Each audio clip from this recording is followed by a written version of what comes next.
said, well, I feel like we should. Okay. But this is the thing. As I have been doing in the past, and he's allowed, I have not talked about just girlfriend, boyfriend, husband, wife. I'm talking from friendships as well. Because a lot of the topics I have are relationship topics. They're not topics just for married people. They're not topics for people who are dating. There are topics that can help change you. And I want to do that from the inside out, not the outside in. We got the outside mastered. We look cool. We look soy. What the song say? I look fine. I look good. Or something, Yeah. We got that down pat. But we don't have the inside so raggedy. It's like seeing a nice car pull up and the inside full of McDonald's bags and chips and dips and diapers that was used and pencils and paper from school. And, so that inside is what I want to deal with. And I think that is important because while we're building up that outside, we need to make sure we taking care of that inside. So I always like to start with a word of prayer. And like he says, I will not do my intercessory prayer tonight. But I looked up 3 times. She's still praying. Look, it's been a long time. It's been a long day for him. So I know I'm not gonna hold him tonight. I'm gonna hit it and we gonna get off of here tonight. So Lord, we thank you. We give you praise and we give you honor and glory. We ask tonight that you would rest, rule, and abide with us, Lord God. Direct us and lead us and guide us in our words, and may we say or do something tonight that will bless and strengthen another sister or brother, Lord God, to yet hold on to you even the more. And your desire and their will for your life, Lord God. I give you praise and I thank you. In Jesus' name, amen. All right. And so, again, tonight we're talking about being emotionally unavailable. Hey, Sorrow Fuzz, what's going on, guy? And so I want to first define, because I actually heard about being emotionally unavailable, and she going to probably hurt me for saying this, but I actually heard about this from my daughter. I didn't know anything about it. I wouldn't have worded it that way. Let me say it that way. I knew about it, but I wouldn't have worded it that way. And I said, so what are you thinking? What are you thinking, for your next chapter? She said, Ma, I am emotionally unavailable. Remember that. And she said, I'm good. And so this is what I want us to think about tonight. I want us to think about that inside, okay? So emotions are what we're made of. Right? They come good, they come bad. We holler, we scream, we cry, we're sad, whatever. You have a million emotions, right? And so, of course, being emotionally unavailable is a lot, but being available is when you and your partner can have an important quality. It means you're willing to be open and vulnerable in how you communicate and connect. As you put yourself out there to build a healthy and happy relationship, you might be wondering if your partner is ready to connect in the same way that you are. And so that's one of the things I just kind of wanted to put it out there, that being emotionally available means that I am in a good place where I'm able to give back what you need and receive what you give me. Yeah. Because sometimes people ain't ready to receive love.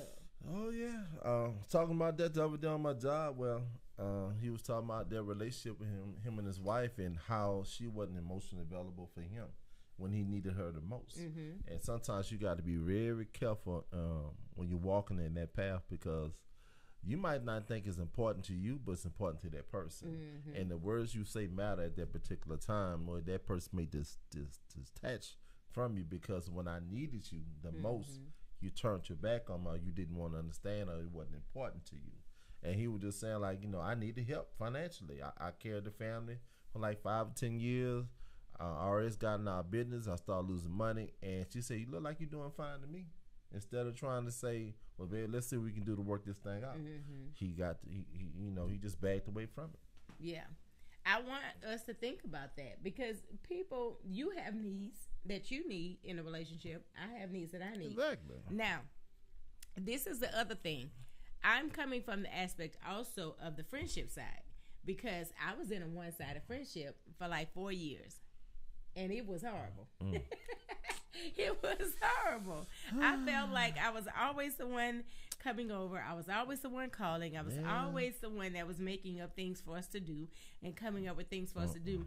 And then when they would participate, I feel like sometimes that they would do it grievously.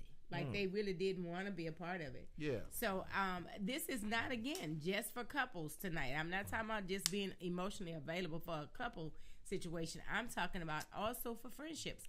Because if you have somebody that's trying to attach themselves to you that is not ready for the level of friendship that you can offer, I want you to keep moving. I'm very serious. Yeah, no need to. Yeah, no need to being really good friends. And then you know what I said, Grinding what I wheels. was told, because I was hurt. My feelings was hurt one year, and I was talking to this lady in the church after church, and I really respect her. She's an amazing lady. Matter of fact, I'll call her Sister Maria. She was amazing. She said, I said, I was friends with them, and I can't believe it happened. I can't believe it. I was crying, y'all. I had some tears. She was bawling. I was bawling. I said, I can't believe they hurt my feelings like that. And, you know, they from the church. They in the church. How the church people do that? And she said, honey, you were their friend for 20 years. But they were not your friend for 20 years. It was so simple. It looked like I just looked. The tears was like, I say, huh? I looked up, and it was the truth. You know, she said you were friends with them, but they weren't friends with you. They was friendly, yeah. You've got to be careful with that. You putting all your efforts in. All your eggs. You know, in one basket. You know, the Bible said about it, you know, be careful about your pearls. Don't cast your pearls to swine. Oh, that's a good one. Yeah. You know, you cast them doing all that for everybody, and they just walk over, stamp it, just crush it. They have no feelings all your about good advice, all your good money, good time, good food, and cooking for people when they come money, home. all that. And they don't give any of that back. Are you in touch with your emotions? Are you confident in how you feel towards your partner, or even a partner, even in having a partner for that matter? Because some of us have this thing where we say, I want to be married, I want to be married, I want to be married. But some of us are not even. You ain't ready. You ain't ready. It's like that cheese commercial where the man standing on the side and he has that little folder in his hand and says, yes, no, not ready, whatever. That's the thing I say to us, that it is like you're not ready for it. Let me see. Sarah says, same thing happened to me. 30 plus years of friendship. They done kicked me out of the group like I was Bobby Brown. It's my prerogative. Oh. Hold on, Bobby. Like Tenderoni, all that. You tired now? You can't dance no more. Like, wait a minute. Now, and then the part that hurts, Sarah, is when you bring that person to the group. Oh yeah. I brought you to the group, and now the group then kicked me out and took you. Yeah. What? That's the part. So that's the part that's difficult. Hey, Minister Reddit, how you doing? It's an honor to have you on here, even if you're just peeking for a little bit. Amen. Hey, Sister Marianne. But thanks for coming in. It is. Hey, Sister Marianne. Tonight we're talking about being emotionally available or unavailable in friendships and marriages and on your jobs, with your family. You know, having family members that are constantly pulling on you, constantly just taking and never really giving. Friendships that drain you. Every time you pick up the phone, they're asking for something, but when you need it back, you in need. Right. And so the next, last night. That's right. The thing I have next is when I say, can you give what you require of others right now? You have a long list of things that you require, but you want their requests to be short and to the point. Okay, so you've got all these things that you need. You need a friend that can be called at midnight. You need somebody that can help you with your child. You need someone that can help you with your finances. You need somebody that will cash app you at the drop of a dime. But when they need just a prayer from you, there is a major hesitation there. You're like, well, what do you need prayer for? See, a lot of times, now let me just add this, nigga. Some folks be asking because they just trying to know your business. All the time. If I call you and tell you pray for me, just pray for me.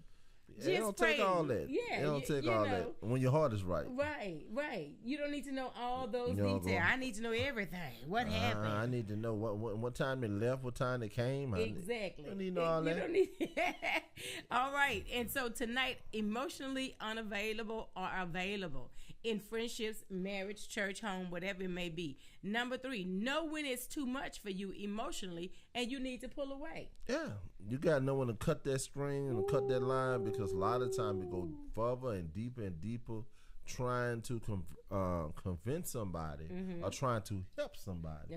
I was telling you that the other day, when you answer somebody yes, you just took on their problems. Oh, say it one more time for the people in the back. Yeah, when you say yes, you done took on their situation, their problem. Can you help? Okay. Yeah, I got you. Well, you just stop what you was doing and you done took on, and they come back all the time. You got it? You finished? You figure it out? They dropped it, so they not worried about it no more. Now it's become your problem because you said 3 letters. Yes. Yep. I can, especially when you say yes, and then you add on, I can help you. Yeah. Yes, I got a resolution for that. Now, what was their problem has now become yours. It's off their shoulders. And here you are on the phone trying to call people, trying to see. Trying to get answers. Do you know somebody that could play for this funeral? Do you know somebody that can help me get a building? I'm trying to find a building. This man of God is looking for a church, and he's trying to. Now it's become your issue instead of theirs. Yeah. And that's not something that I don't even believe God requires that of us. I just don't. It's an old story. A man was going up the hill and he had a wagon and he had a few sticks. As he went up the hill, everybody said, "Hey man, you mind if I put the rocks in there? You mind carrying up the hill?" So okay, put it in there. He went up the hill a little bit further. "Hey man, I got some tree leaves. You mind putting it in there?" He went up the hill some more. The third person, "Hey man, can I put my food in there? You mind?" Then they told God, "Why is it so hard for me to go up this mountain? You done took on everybody else's problems instead of doing what God asked you to do. Go straight. God made it easy for you. His yoke is easy, but you done took everybody else's problem, leaves, fools, and rocks, and put it in your bucket." That's right. Yeah, and now you asking God. I say that for friendships. I say that for children. I say that for your job. You are only required to do what you can do. How do you get blood from a turnip? Showcase sweet. You can't get blood from a turnip. After I've done what I can do, what the song say, after you've done all you can do, just stand. Just stand. And that's what I'm saying tonight. Know when you are emotionally tapped out of something and know when you're emotionally still involved. There is a time for you to stay in it, and there's a time for you to get up off of that thing. You got to learn how to bag out of it. All right?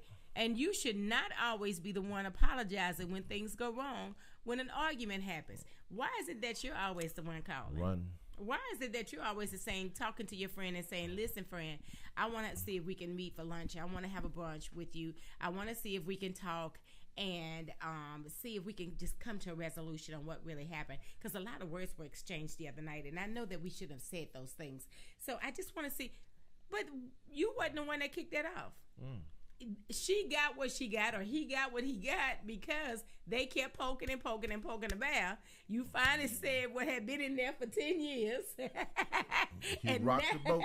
You went there and rocked the boat with it. And now you feeling bad because, see, that's how I used to be. And he couldn't stand it. When he first met me, I used to say, "Well, no, I don't want to say that to them. I don't want to make them feel like that. Hey, Yoli. Hey, what's up, Yoli?" I don't want to make them feel bad, so I'm just going to take it on. I'm going to eat the words. And he would say, "Why are you eating it and they're not eating it?" And every time you would see me, I'm sad or I'm depressed or I'm carrying it, He said, "Why is it that you're the one that won't just let it, they let it go? I'm not carrying it. Why you carrying that all day? Then you bring it home to me. Then y'all I'm looking at you. I'm holding him hostage, trying to explain it to him because I want to get a little sympathy. But Mill, you ain't gonna believe this. And Mill, and he's sitting there saying, "Pass me the ketchup, pass me the salt. Put down the bottle for a second. Yeah, okay. Let me get the Coca-Cola and the ice in the glass, please." Yes. Because all of that does not require all of my, I stopped my life for some of this stuff, y'all. That's the only reason I'm doing this conversation. I stopped my life. This is so freeing for me to be in this place in this season where I don't care. I just don't care. I don't care. I don't care that you think my pants are too tight. I don't care that you think my pants are too short. I don't care that you think my hair is too black or too gray, because I got a lot of gray. I don't care if you think I don't qualify. I don't care anymore because none of it matters. Only thing that matters to me is what God thinks of me. That's all that matters. That's the only thing that matters, and that's the only person I have to answer to. That's what I'm teaching about tomorrow night. The characteristics. Look, when you keep on worrying about what everybody else think about you, you'll never be happy. Yeah. And a lot of times we carry weight that we don't have to carry. Take all your requests and supplications to the Lord and leave it right there. Yeah. Everybody you meet is not your friend. Yeah. Everybody you come in contact don't have your best interest at heart. Yeah. So sometimes you got to learn how to detach yourself. Even when I'm in a situation, I can't carry that on my shoulders all day, because when I go to God and I pray to God and ask God to intervene, I have to let God do his work. Yeah. So if I'm in the way, I'm keeping God out of the way. Yeah. And so a lot of times you have to release those things that's going on with you physically, mentally, and emotionally, and spiritually. If you don't, it's gonna consume you. Yeah. Now, you know what? I was thinking about how my mom used to tell my auntie, you know, she used to protect my cousins, you know, from a lot of trouble and stuff. Mm-hmm. They would get into trouble and stuff in the streets, right? And my mom told her one day, she said, get out of God's way. If you get out of God's way, God will do what he needs to do in them, you know, and you won't be up all night worrying and praying and walking the floors and trying to, you know, crime home and all that kind of stuff. And they tearing up the streets.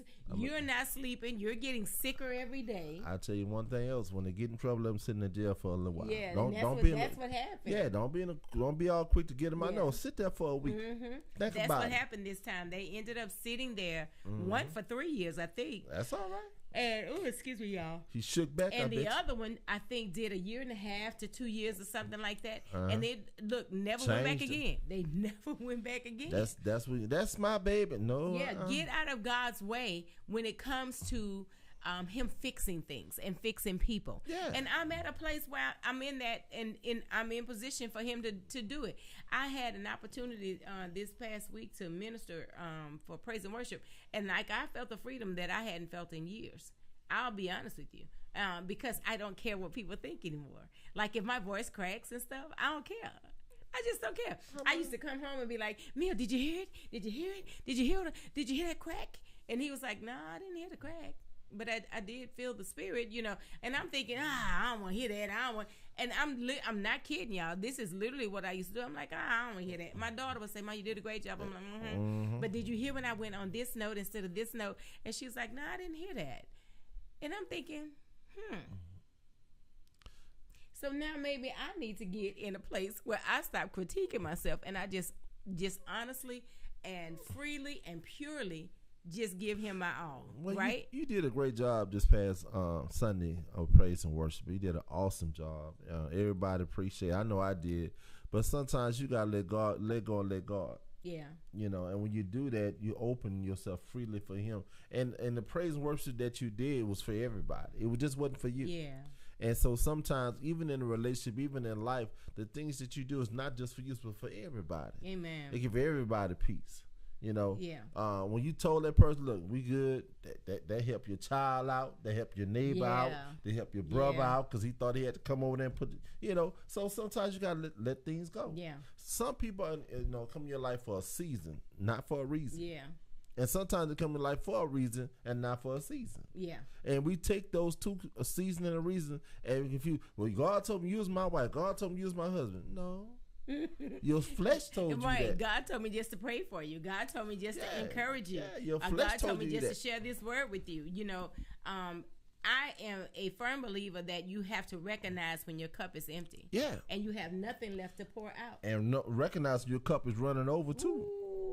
Yeah, you got to recognize both of them. This will help you to not become bitter from constantly being the one to always give in. Because, see, that's what I formed. Once I got past trying to be a people pleaser and trying to make sure everybody else was good and the I's were dotted and the T's were crossed, once I got past that and I realized, listen, I'm tired. I'd taken care of my mom. She had full dementia by myself, you know, and I am not going to cry when I say that. I just felt the whole little weight right there. But it was tough. It was very tough. And I had to put on a face on Sunday morning because people wasn't looking to hear my story. They wanted to just hear my voice, you know. And they had their own problems. They had their own issues. I had to understand, listen, I needed my cup to be replenished at that time. And this is how good God was for me, though, during that season. He put people strategically in my life. That's what he do. To drop it back. Yole on here, she one of them. He put people strategically. Morgan was on here. She on it. Dropped them into my life. And I'm so grateful that they were able to give me just, like every other day was enough to go on a little further. Well, also, God puts people strategically in your life for you to leave, too. Yeah. For you to, we had a guy that worked with me, he lost his job, but it was time for him to go. Yeah. And he went and made more money where you went to. Yeah. If he'd have stayed, he'd been still in the same situation. Yeah. Sometimes God got to release you off that job or out that church or out that relationship or from them family members, from those friends, for you to understand what I'm trying to move you to the next step, but you're holding your own stuff back because you steady holding on the rail. God said, no, just take one step. Take up a step. I got the rest. But sometimes we want to hold on to the rail. Oh, my back. Oh, my neck. Oh, my knee. God said, let all that go. Yeah. And listen, let me just say this. Sometimes the next chapter you're going to, that person ain't supposed to go with you. That's right. That's my problem. They not in the. I'm about to take out money. I done preach my own self happy. Sometimes them people not supposed to be going with you to the next level. And listen, when you try to share that with them and they don't get it, that's why. Because they not in the next chapter. Bible says, "Study, be quiet." Oh Lord, they not in the next chapter. So when you sharing the girl, I'm getting ready to look at a house, and they trying to figure out how you looking at a house and you making less money. That's right. Who told you to look at? Why are you house shopping? They'll say first, who told you to look at a house? Right. Why are you house shopping? Yeah. Why are you looking for a new car?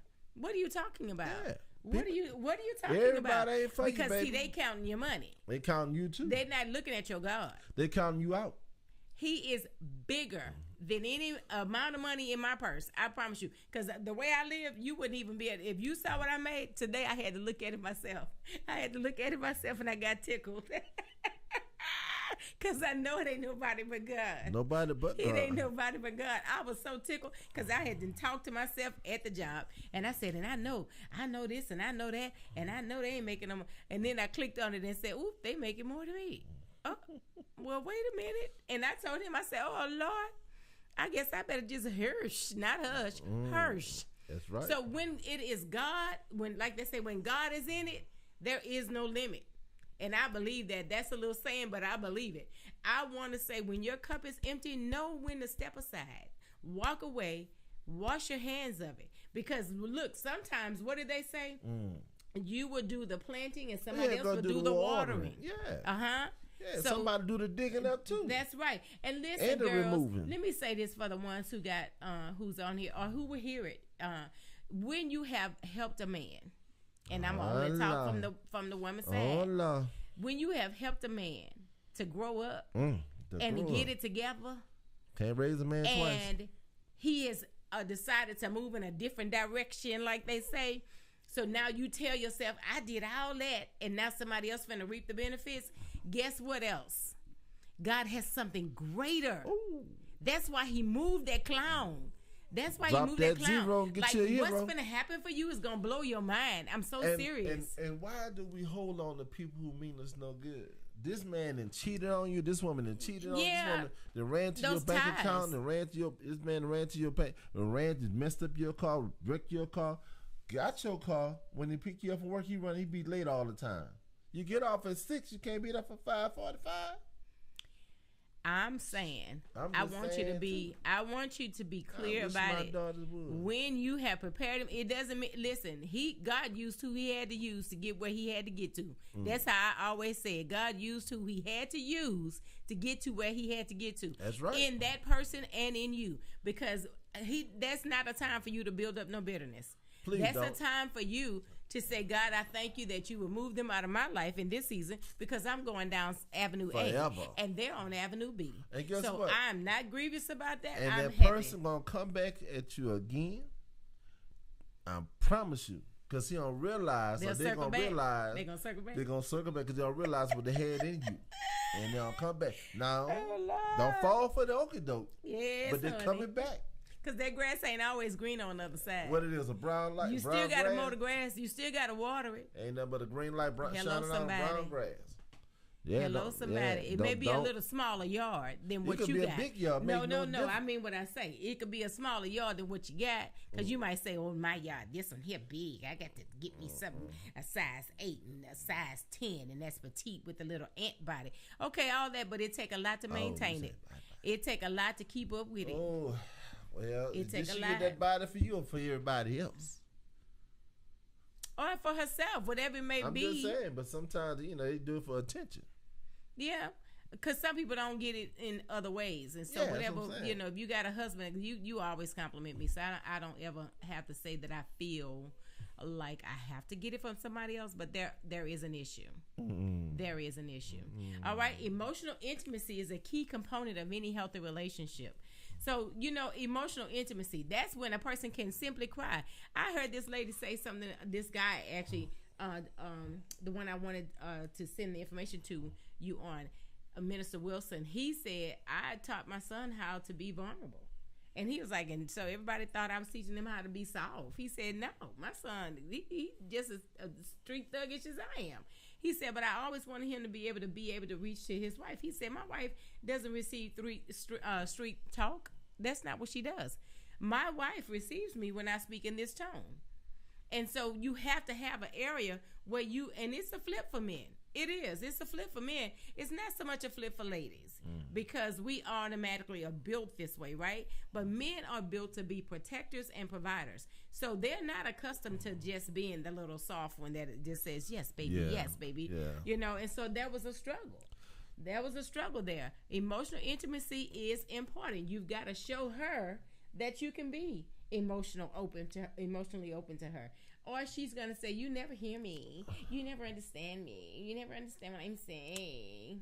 Well, you got to go both ways on that, because a lot of times, me as being a black man, you get beat down every day on your job. Especially you work with other folks, you're dealing with people, because they're always trying to tear you down or trying to put you down, or they don't want to recognize you as a man. And so sometimes you have to be, how can I say, you have to learn how to talk to your mate. How was your day? Break the icebreakers. Break them down. Like, how was your day? Was everything okay? And when the man says it's all right, it's okay, it's not all right, okay. He just don't want to open up. But you got to find a venue for them to open up. And when you start doing that, that's when he'll find a venue to start opening up to you. Right. And so when you do that, that's when you have a relationship where y'all can communicate and talk to one another and build one another. Mm-hmm. Because at the end of the day, I was looking at something on Facebook, and the woman said back in the 60s, she said love to come home and when the husband comes home from work and fixing his plate. Because that's the only time I know he felt like a man.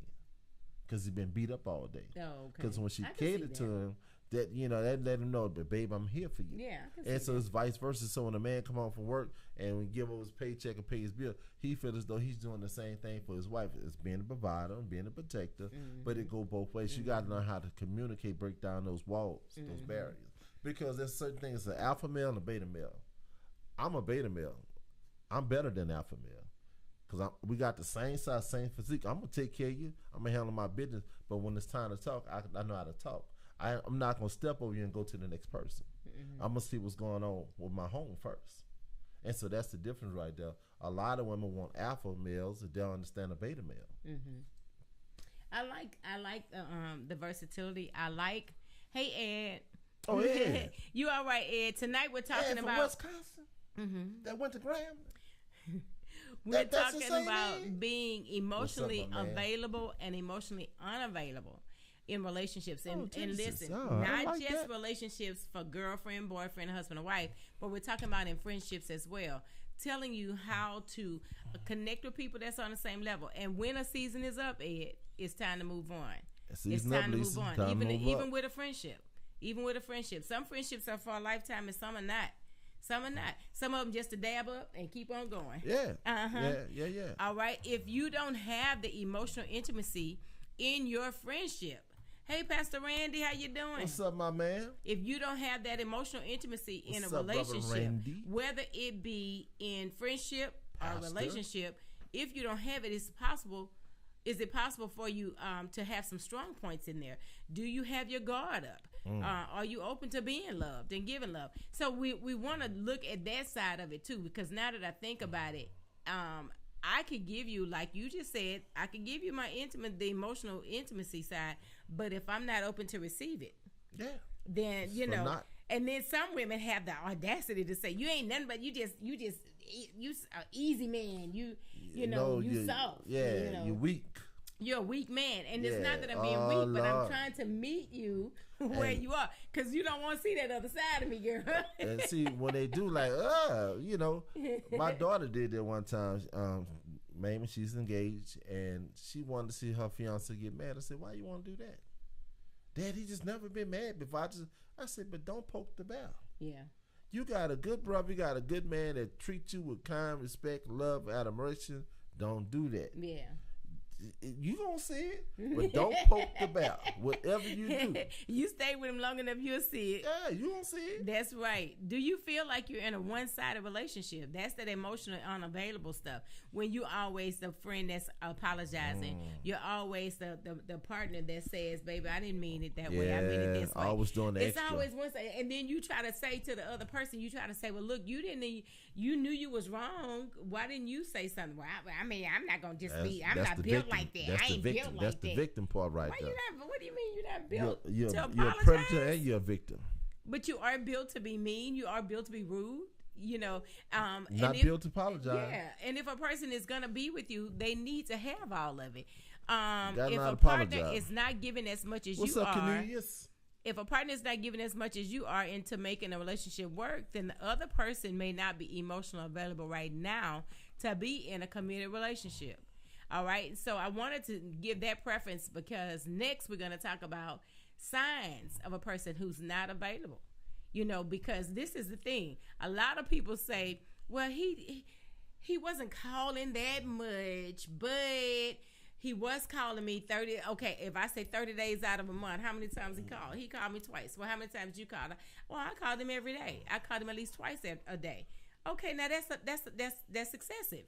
Because if a person is not calling you, like he said today on a situation, I said, how's that person doing? And he said, they're good. They're good.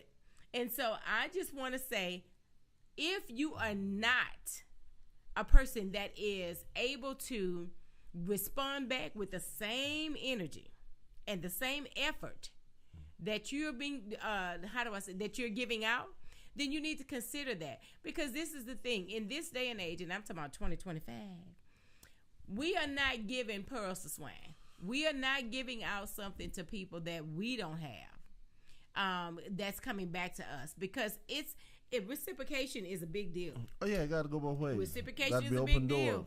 There's no need of you constantly putting money up and saving over here, and this person's constantly spending over here. Yeah. You know, we've got to be on the same wavelength. We've got to be doing the same thing in order for us to make the friendship work, in order for us to make the job relationship work, in order for us to make the marriage work, in order for us to make the partnership work, whatever it may be. All right? So how do you know? Go ahead. You want to say? But a lot of times people don't know if they're ready to get married or not. I think I'm ready. I think you keep thinking, but you need to know. Well, people think marriage is sex, freedom to have sex in the kind of way you want. That's when they don't young. think about the other part of things. The other part of it is that you got to wake up every single day next to this person and live this walk out with them. It is not easy adjusting to how people do things, especially when a person has been set a certain way or raised a certain way. We come from two moms who were very strong and independent women that were raised in South Baton Rouge, but they ran their houses different. So we know I know my mom, he knows his mom. And we're taking that and meshing it together, right? Sometimes it meshes good and sometimes it clashes. So somebody got to back up. Or guess what? We're not going to get anywhere. So you've got to learn how to give and how to take off. Put your foot on the pedal and take your foot off and hit the brakes sometimes. All right?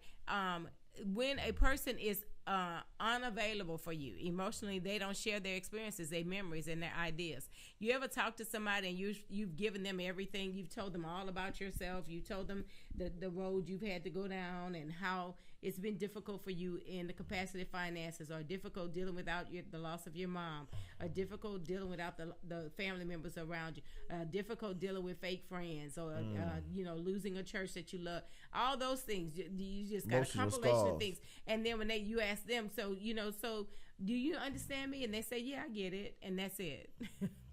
Nothing else. Well, I mean, did you have a perfect life? And can you give me some type of feedback to let me understand that you understand my memories, my issues? Some people don't want to deal with your problems. Oh, well, that's the one that's emotionally unavailable. That's what I'm saying. For me, yeah. But that's somebody that is good can be a good friend with that person. You can have very shallow. You might have the best gift ever for somebody, but it showed up at the wrong doorstep. Yeah. You're not ready to receive what this gift is. Yeah. But it just showed up the wrong doorstep. You do all the right things with the wrong person. It's nothing wrong with that. It's just the idea that a lot of times people are emotionally unavailable when they don't want to be. You can talk to somebody. That is true. You can talk to somebody here. I was like, okay. They'll put the phone out, eat a bowl of cereal, watch TV while you talking. Like, yeah. You still talking. He said, yeah, okay. Oh my gosh. Took a little nap, woke up, and everything. There is another way you can tell by people that are unavailable to you. You're always the one carrying the conversations, and you're always the one making plans. Yeah. Every time I talk to you, you're saying, I'm so and so, and I'm so and so, and then you say, well, what about we? What about us? What are we doing? And again, we're not just talking about girlfriend, boyfriend. We're talking about friendships. We're talking about people that you just fellowship with.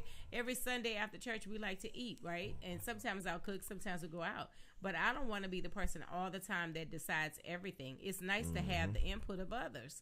It's nice to have the and sometimes you don't want to be the one paying for everything either all the time. Right.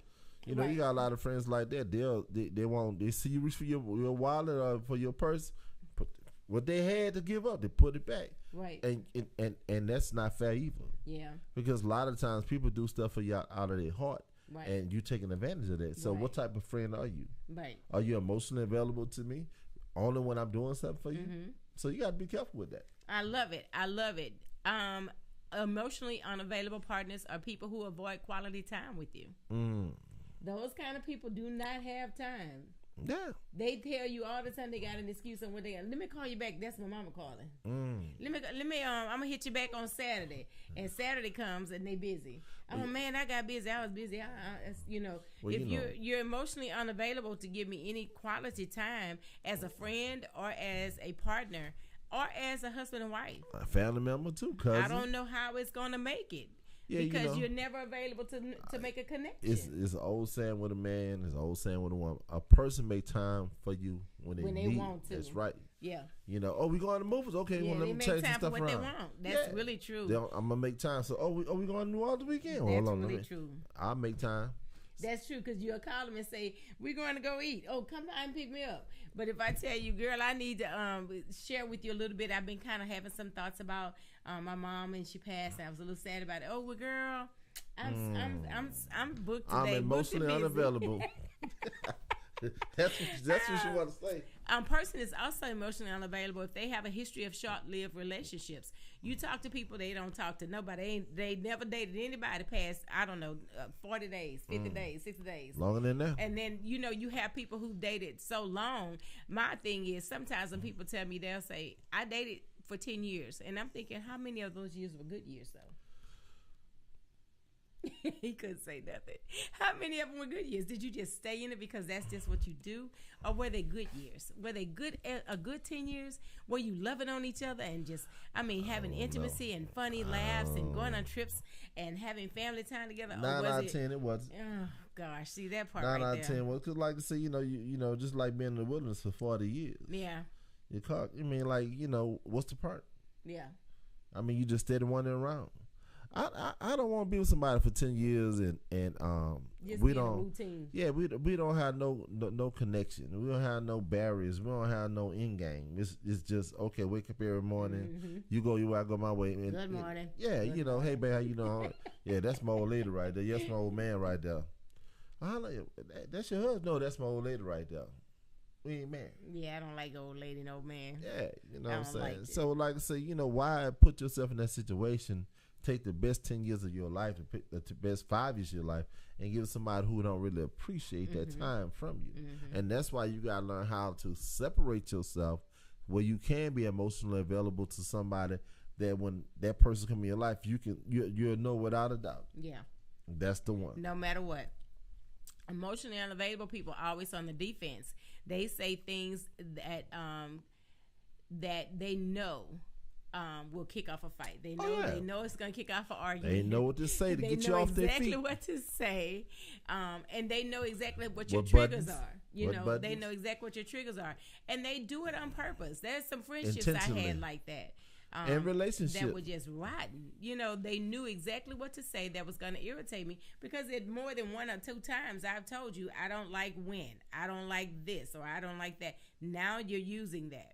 Yeah. All right. How do I know when a person? Oh, you want to say something? Yeah, because like I said, let's go back in the days when somebody want to go out to a club, they pick a fight so they can go. Oh. Yeah. When I want to do something you don't want to do it, I'm gonna act a fool so I get out the house and walk out and slam it down. Yeah, like, man, got that. But you smelling good. Come on, get the boys. Come on, come on. Hey, I'm ready. Man, when you come in, I'm going out all night. Haircut. Yeah. You looking good, but I'm mad. You got your stuff already in the car, put to the side and everything. I ain't talking about your Cornelius. I'm just talking in general.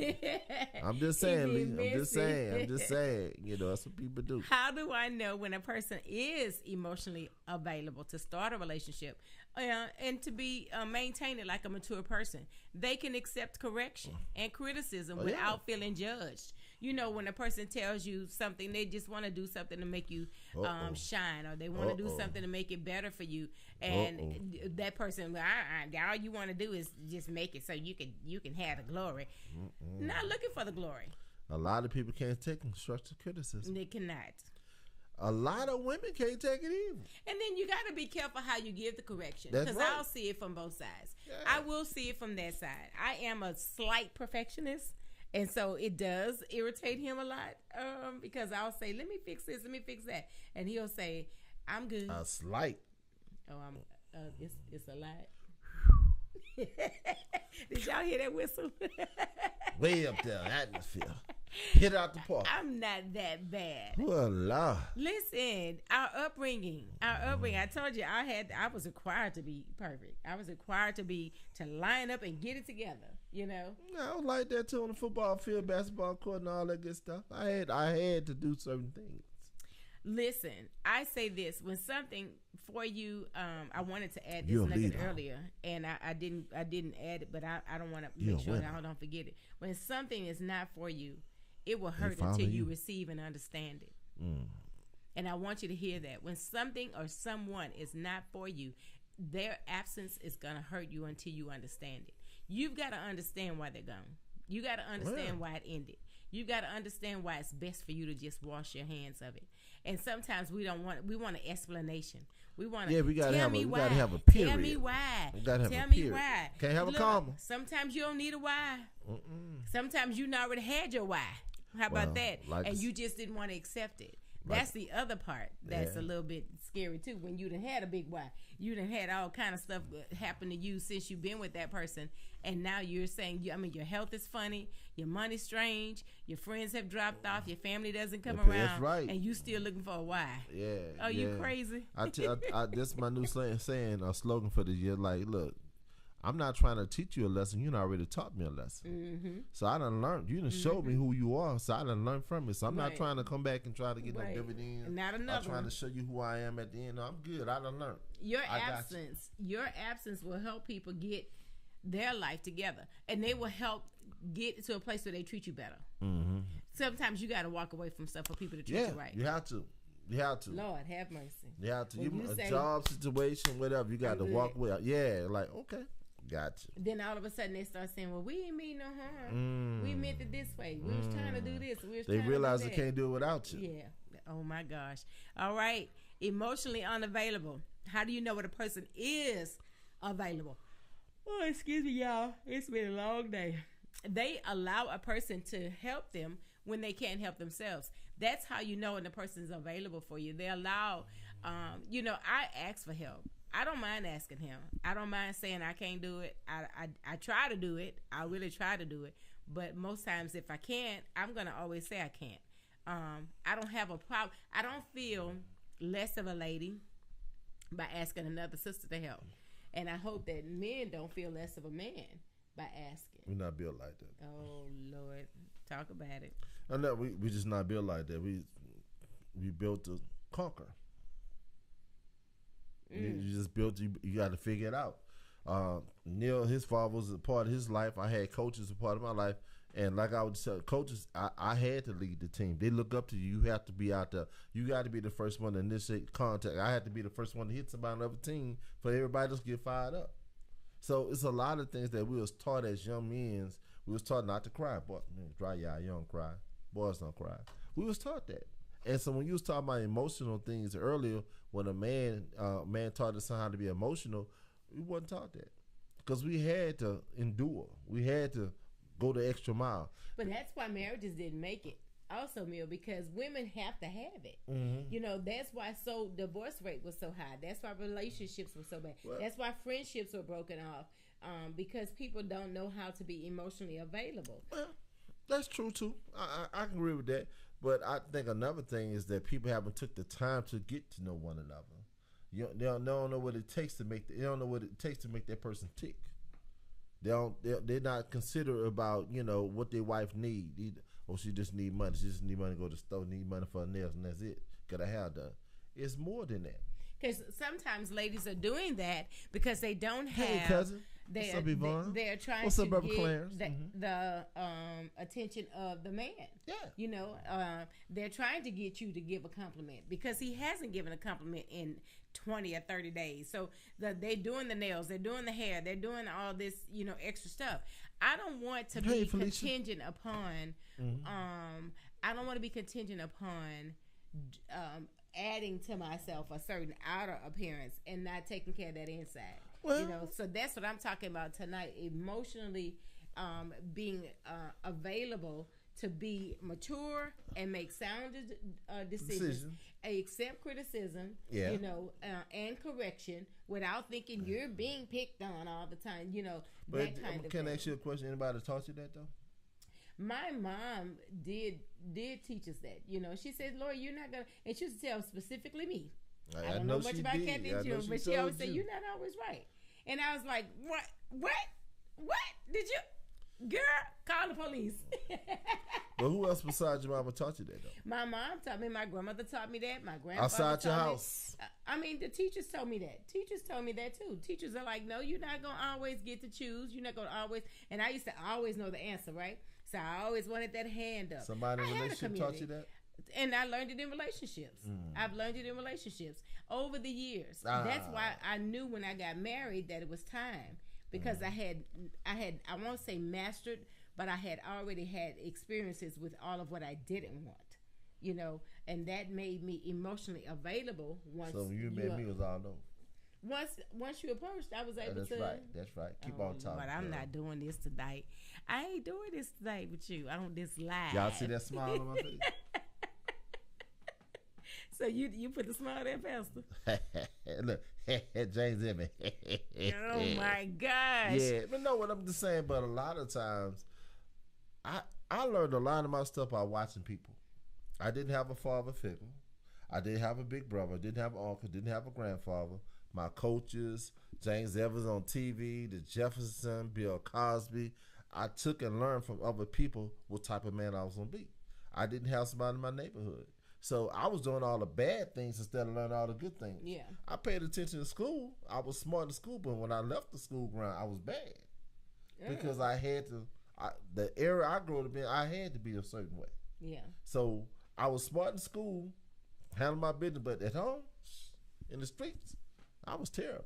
And I told him the other day about my brother was in the same position because he was in the house with us. Only women, me, my sister, and my mom. And they picked on me more. They picked on him. So he had to stand up a little bit more. I never saw it from that point of view. And so now he's a lot like Milton. He's got that street side, he loves the Lord, but he got that street side. And it was the opposite of what the two girls had, right? But June had to do things differently. He had to learn how to show the guys in the street, I'm not soft. I'm not weak. I'm not who you think I am. And I'm not going to let you just push me over. So being emotionally available is when you don't always look for ways to intimidate the other person into arguing, but look for ways to resolve the difference. That's right. Like you said earlier. People who go look for opportunities to argue so that they can step out. You're not looking for those opportunities just to act a donkey, just so you can go and do your thing. I got so many stirs behind now. Come home, that red light out, the red light bulb on the carport. Keep on going. What does that mean? What? Trouble. That's trouble. Yeah. That light bulb. Put the red light bulb in there. Lay it on and go. Don't worry about putting the key in the door. See, I don't know nothing about See, that. that's what I'm talking about. You was a good girl. I was. I don't know nothing about that. Yeah, all right. Yeah. Being emotionally available, they stop talking Touch until the they can talk with a calm voice and a tone. You know, you got to know how to talk to people. Like I told y'all last week, we both are from South Baton Rouge. You can't talk to me with your hand in. You can't get all in my face. Doing all this and, you know, it's not going to work. It's just not going to work. Because back up, give me space. Yeah, you gotta. What they say? Give me 50 feet. I'm gonna say space. I ain't say 50. I don't want you too far. That was a movie I saw. He said, "Give me 50 feet now. Don't get too close." You need to learn how to talk to people in a calm way. People who are not emotionally able to do that are people who are still they're not whole and they're not healed, right? And those are people who are battling with their inside. Like sometimes people are mad at you and you don't even know it.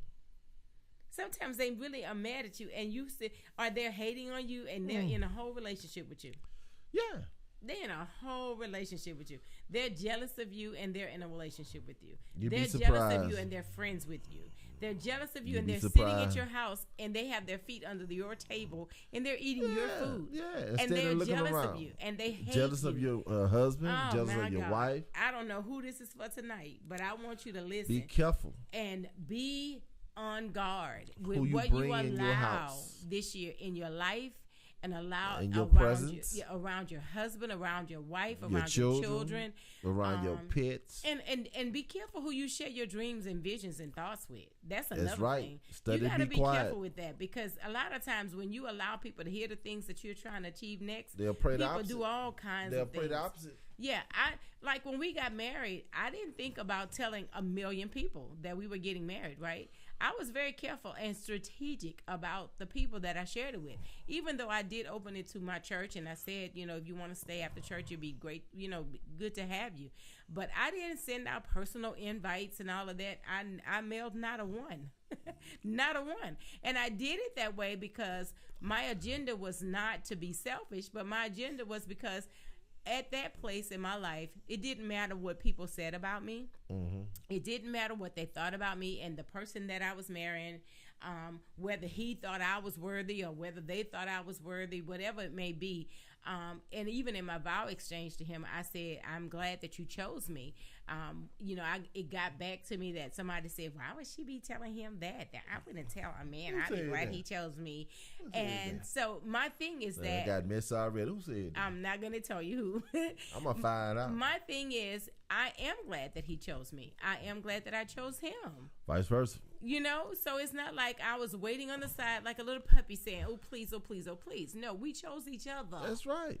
Okay? And in that choosing, I didn't need the approval of anybody else. How about that? Right. It would be nice if people would celebrate and celebrate genuinely, not we in had a fake an way. Awesome time. Yeah. My cousin baked them beautiful, delicious homemade cakes. The food was scrumptious. We didn't get a chance to dance like we want to, but we're going to do it again. Yeah, we are. All y'all invited. I want you to think about respecting the opinion of the other person, even if they don't.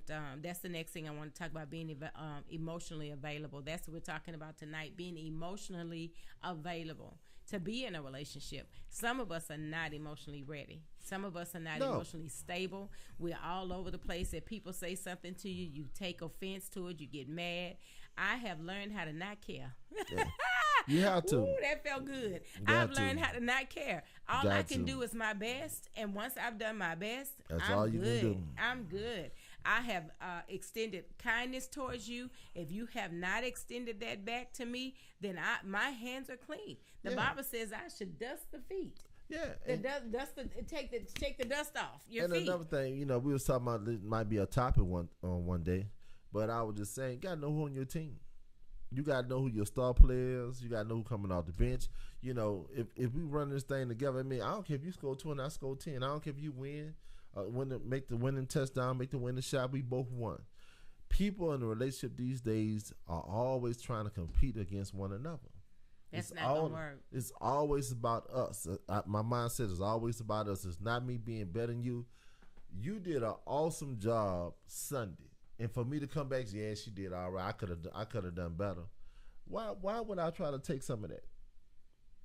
Instead of me trying to lift that up and let you know that you did an awesome job, and people saying that God had his hands on you. But why would I want to take away from what God has blessed you with or blessed us with? And so you got to know who on your team. People will smile in your face and talk behind your back. They will. You know, they'll pat you on your back, and soon they walk off, they think they're all that. And so you got to be careful. My circle, I don't have a circle no more. I have a dot. I don't have a circle of friends. I got a dot. Yeah, I don't have a circle. Turn around, you just see yourself there. I mean, know? Yeah, I have learned through the years that you have to learn how to navigate through life, and everybody's not going to be there where God wanted you to be there. You know, learning how to not be a people pleaser was a big deal. It was a big deal. I used to try to make sure everybody was good, everybody was safe, and everybody was happy, and everybody was having a good time. How that work for you? And, you know, it didn't work out. He said, how did that work for you? It didn't work out at all, because for, I don't know, plus 50 years, it consumed me. I'm really just here, y'all, since COVID, since 2020. I'm just now getting here. So I'm only 5 years in where I don't care. And this is good. My daddy was here a long time. He was here a long time. He really was. Well, see, he died when he was ready to die. See, your daddy, he's a Sagittarius, and I'm a Sagittarius. So I had to pick up with your daddy, you know. Yeah, because I had to, you know, don't get me wrong. I want you to be a fighter at all times. Don't let nobody mess over you. But some things are not just worth you caring. And a lot of people care other people's business, other people's stories, other people's lives. You don't have to care them. I'm going to tell you how I feel. I'm going to walk away and let it go. Yeah. I'm not going to take it back to my desk. I'm not going to take it to my office. I'm not going to take it home. I'm going to handle it right there and then and there. That's how Morgan was. Morgan said, Mom, don't you carry that? Yeah. I remember I was telling her about an incident that happened, and she said, don't you carry that? And then she told me Sunday when I had to lead praise and worship at church, she said, I want you to stay out of your head. She texted me early. I want you to stay out of your head. Because in my head, I'm thinking, oh, I don't want to offend this person. I don't want to say this. I don't want to do, I want to sound like this. I want to make sure I do this on that song and do this. And that way, I knock out God out completely. That's right. I knock God out. I knocked him out, and I don't give him an opportunity to have any control over the service. If I done named 10 people that I want to make sure that that I don't step on. Yeah. No, let God deal with that and step out of God's way and let him deal with those people. Let God do it. That's everything in life. You let God deal with it. Stop trying to please people. Stop trying to get an ovation from other people. Just do what God called you to do. Do what he said to do. Walk in his authority. I like Walk that. in his anointing. That's what I do. Look, so I said, Lori Swain, I'm a Sagittarius, and so is my guy. Love it. Never a dull moment over here. Oh, my God. Let me tell you about the Sagittarius, honey. They are give something. You a shirt off our back. Don't cross us, though. They are sweethearts, but I promise you, you rub them the wrong way, honey. All right. A person that is available, it doesn't act like the victim all the time, but understands that it takes two to argue and two to fix it. Okay, that means that somebody got to come off of this chair. High horse. Get off the chair and stop screaming. Get off the chair, I said, and stop screaming and stop throwing words that hurt each other. Stop doing that. Oh, that's a big one right there. Weaponizing those little triggers. Don't do that. Don't do that. Yeah, I was saying earlier, you can't take some words back. You got to be careful now. Yeah, it's out there. And I may tell you that, and they'll say, will you forgive me? And I say, yes, I forgive you. But guess what? I've never forgotten that you've done it. And that's just the truth. Some things you will more forgive than forget. It's just true. It is what it is. All right. Number 8, they have addressed their, how do you know you're available emotionally? You've addressed your past and healed from your hurt and disappointments to where now they're not blaming the other person for not having to go through what they went through. And what I mean by that is some of us are blaming other people because they didn't have a daddy. Some of us are blaming, and they did. You blaming other people because your mom only had lunch meat and hot dogs on Mondays, and you had red beans and rice and fried chicken. You blaming other people because they had a better job, or they had a higher education, they have a better or they house, applied themselves better, better car, better opportunity. Better living.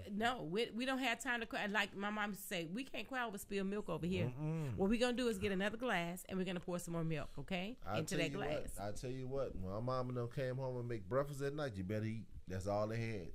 And it was what it was. My mom and them, but like to say, your stomach don't know steak or grits. We grew up in a loving house. Our mom and them did a fantastic job in raising us. But sometimes a lot of people want this and want that. Your environment is your environment. How you was raised is how you was raised. That's right. Now, what a lot of people do, they try to. Now, this is what happened to our generation. We try to give our kids what we didn't have. Yeah. And what took us to get where we are right now, God brought us, but made us better. Yeah. What we doing right now, our kids feel as though they are that they're entitled. Yeah. To everything. We didn't feel that way. We was appreciative of everything. Yeah, I was appreciative. Because I knew I knew what my mom was doing. Yeah, I knew it. My mom was making My mom worked 2 jobs to take care of my little butt. She was making those little ends meet, like they say. Yeah. You know that you are emotionally available when you plan things with the other person. You don't, like I said earlier, you don't allow, what will it look like for him to always be planning every single thing? He does a really good job at Valentine's Day. I'm not that good at Valentine's Day planning, but I like to plan other things, like, but trips. The other part about me is I'm a Virgo, right? I am spontaneous. I'm the sunflower. I am all over the place. My favorite color is yellow. You know, I'm the person who's just, I'm random. I will, let's just go. And he's like, well, let's think about it. Let's get, now what now? I love this. If we ready to go, he ready to go. He's like, let's roll. We'll grab a bag and we're out. Sometimes you just need to change the scenery. Just change the scene. We got a whole house here. We're going to stay at the hotel. We'll buy whatever we need to get down. Go out to eat. Just need to change the scenery. We might take a ride and we might wind up in Florida. We might wind up in Texas. Just take a ride, Mississippi. Just take a ride. Come on, let's spend the night. Let's stay. I ain't going back tonight. We going back tomorrow. Let's get something to eat. Yeah, go sit on the beach somewhere. You will know when a person is available when they practice patience, when the other person falls short of what they expected, knowing they will get better over time. Changing takes time for some people. It does. You got to be patient, though. You know, because I didn't change overnight with some of the things. He texted me the other day and said, babe, you're becoming such a great wife. That meant a lot to me because I'm really trying, right? I know when he married me. A great wife. That's the difference. I love that. Yeah, so I had to, a lot of people, I have a wife and she okay. I got a good wife, but no, when you have somebody who's becoming a great wife, that's a difference. I wanted to make sure you understood between the good and the greatness. Yeah. Because when you start doing things I don't ask for and it's there, I appreciate it. There's a lot of other things that you do that I simply pay attention and notice that you're doing. And you're doing it from your heart. That makes a big difference. You're not doing this to try to show off, but you're doing it from your heart. So I appreciate it. It's a lot of selfless things that have to happen in marriage. It's a lot of selfless things that have to happen in relationships. That's right. And friendships and in family. Don't always be the person that's taking. Sometimes you've got to be the person that is receiving. Yeah. And sometimes you're the person that's going to be giving. And it may not be given back to you at that very moment, but it's going to come back to you. That's right. It's going to come back to you. There are things that I like. He listens. All right. So somebody will say, well, if you are paying this or you're paying that, what are they doing? And then I say, well, they pay too. And they say, well, yeah, and I'll say, well, I really love the fact that he listens to me. He puts me first. I love that I don't feel second, or I don't feel like I'm beneath him, or I feel like I'm on the same level as him. He's a licensed reverend. I'm not a reverend. And so, but he's never said, you're under me. You walk 2 steps behind me, okay? And make sure that you sit on the row behind me because I'm the pastor. I've never felt that way. And so it's important to me that I don't feel mediocre, because the other relationships that I was in before this didn't recognize my ministry license, right? And so they kept saying, you're not really a preacher. You're just a missionary. And that was the big word, missionary. And so you have to make sure that you are not in something where a person is not emotionally able to accept who you really are. That's another nugget. Emotionally able to accept. I'm a giver. I love giving, right? That's my thing. You say something now. I need somebody who can accept that and be mature about it and don't take advantage. And that's the big, what you just said. A lot of people don't realize that you need somebody to know who. They see you for who you are. Not trying to look over you, not trying to look around you, but seeing what you bring to their lives and seeing what type of person that you are producing things in this world. And a lot of times you go in a relationship trying to be something that you're not. Don't be fake. Don't try to please somebody. Be who you are, because when mad day come, or when sad day come, or crazy day come, they're looking for who you are. and trying to stand on the table now. And they sitting there looking at you like, who is this in my house? You wasn't doing all that before. I told you. I had somebody got mad because I brought brought a car seat. You brought it. I'm not doing this. I'm like, you all right? Over a car seat? Mm-hmm. I said, boy. You had a new name that day. You had a new name that day ever since. Because you showed me who you was. Pray over there. You showed me who you was. So you been faking this whole time. Mm-hmm. You showed me who you was. Oh, my Lord. Mm-hmm. All right. How do I keep attracting people? Now, because I'm getting to the end of this. Okay. How do I keep attracting people who are emotionally unavailable to my life? Why do I keep connecting with friends who don't mean me no good? Why do I keep connecting with partners who just keep pulling out of me and they're not contributing? Why do I keep taking jobs that are dead end? Why do I keep on going to churches that just keep sifting my gift, but they're not acknowledging anything that I bring to the table? You got to think about all of those things. Yeah. Emotionally unavailable. You got churches will take everything that you bring. They will take your time, your money, your rest, your sleep, your husband, your wife, your donate children. The car. Yeah. I know you got it in your bank account. The homeless can use that car. Yeah. Like the homeless going to be driving it. You know, like I say, and you got to be careful. Like I say, if you keep going to a place and you know you're not being recognized, you know you're not being used only financially. Yeah. You need to pay attention. The Bible says, don't let no man deceive you. Yeah.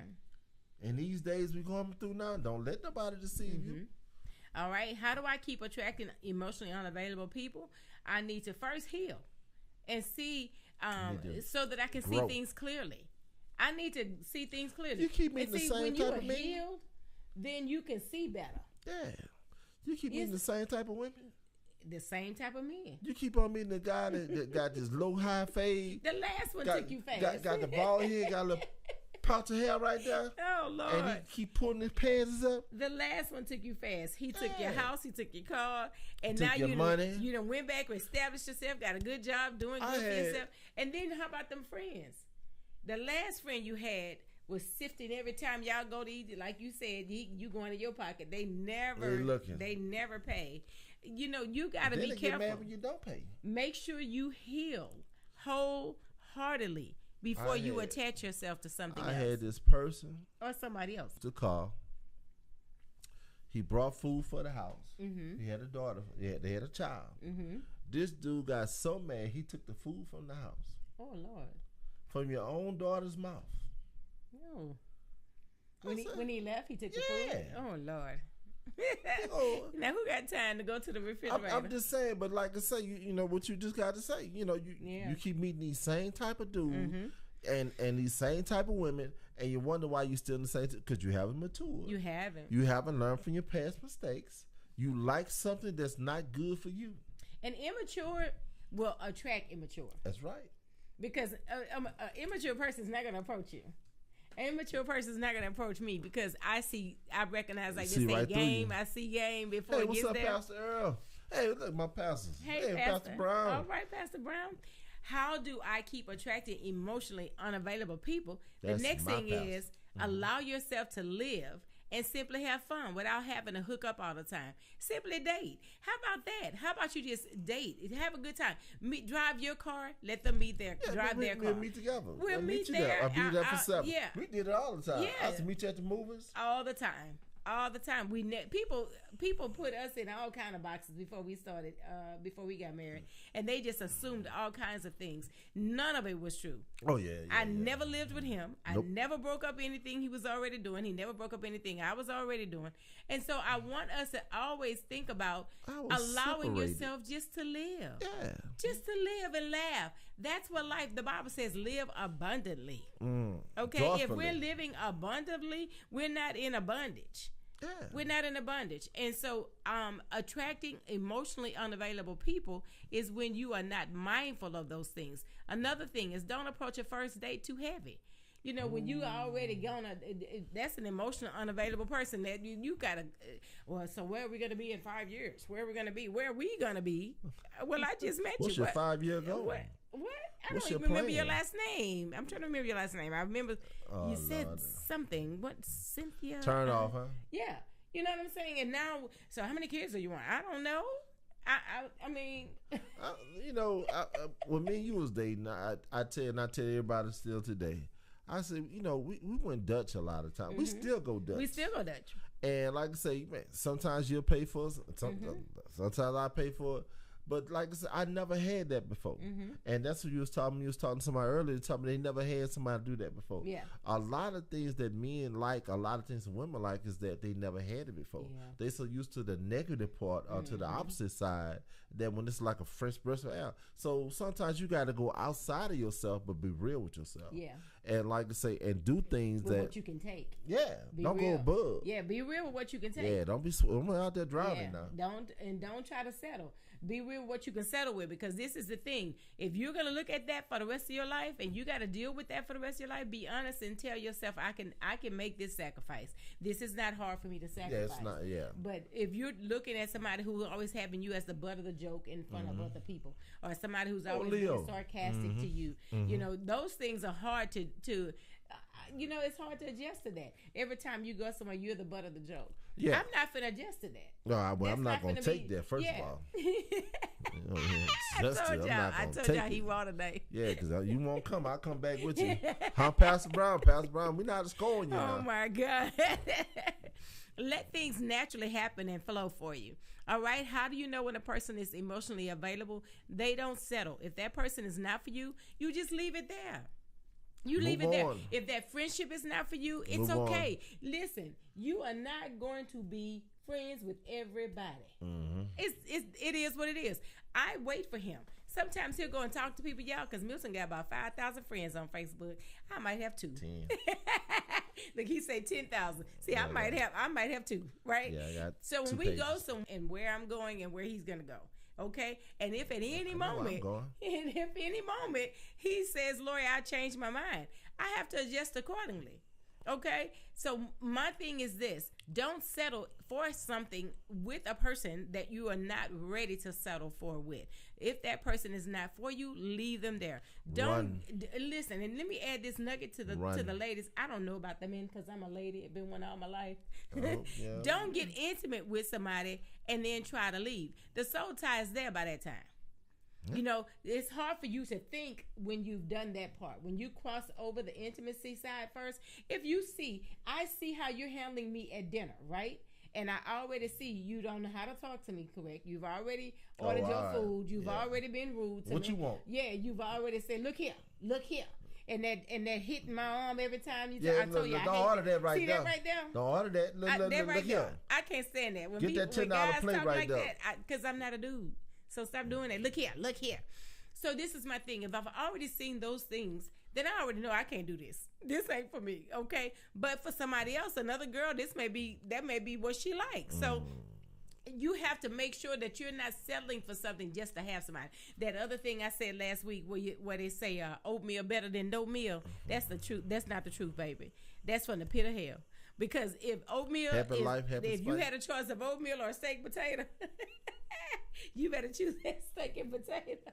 I'm just saying, okay? And don't tell me it's contingent on what time of day it is. The truth is, my stomach don't know steak or oatmeal. My stomach know food. But I want you to be careful with your decisions. That's what I'm saying for 25. Don't just settle so you can have somebody to sit somebody in your life on those pews with. Because when you sitting on that pew with the wrong one, and got to leave out that church afterwards. You riding in the car with the wrong one. Sit there and bush inside your head because you said the